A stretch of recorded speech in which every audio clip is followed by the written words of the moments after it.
আজকে বানাচ্ছি মাছের মাথা দিয়ে চাল কুমড়ো। সোমবারে দিয়ে দিলাম একটা তেজপাতা আর একটা শুকনো লঙ্কা, আর দেব গোটা জিরা, দিয়ে দিলাম গোটা জিরা। সোমবারটা এখন আমার হবে, তারপর চাল কুমড়োগুলো ঢেলে দেবো।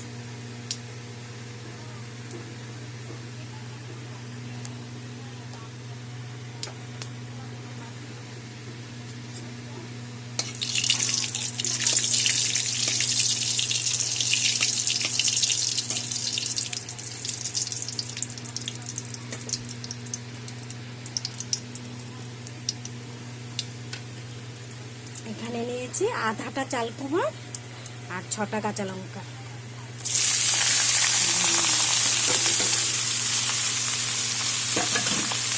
আর দেব 1 চামচ লবণ।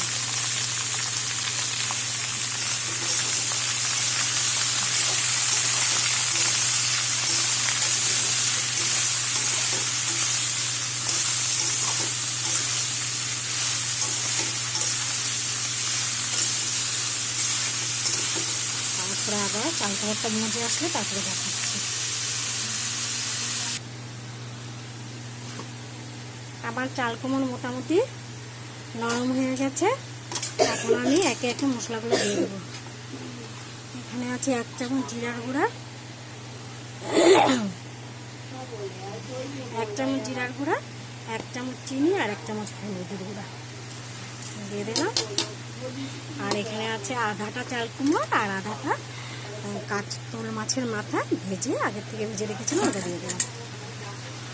ওটা দিয়ে দিলাম।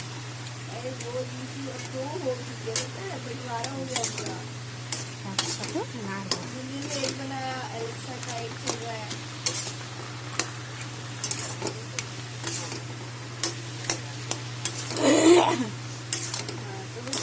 খেতে খুব ভালো হয়, তোমরা এরকম করে বানিয়ে খাবে। মাছের মাথা দিয়ে চাল কুমড়োর তরকারি, যে কোনো মাছ, রুই মাছ, কাতল মাছ, তারপরে ইলিশ মাছ বা ছোটো ছোটো ট্যাংরা মাছ, সব দিয়ে বানানো যায়।